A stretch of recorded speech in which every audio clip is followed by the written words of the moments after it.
Bueno, tenemos aquí un Opel Astra que tiene un golpe, se le oye un golpeteo al bachear. Vamos a quitarle lo que es el cubre cárter y vamos a ver si podemos ver los tacos de sujeción del motor, que lleva uno adelante, lleva otro atrás, a ver si están en buen estado.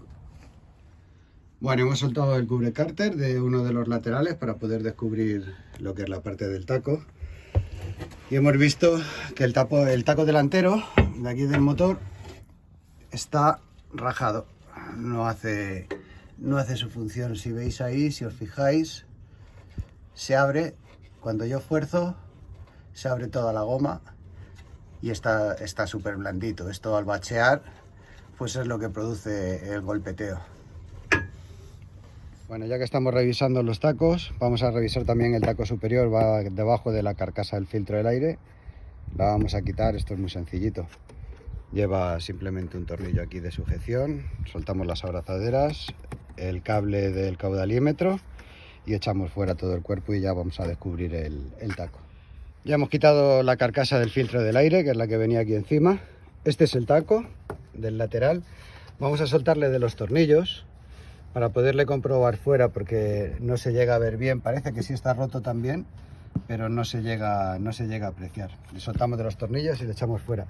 Para ello lo que hemos hecho es, en la parte de abajo le hemos metido un gato para soportar el motor en el cárter.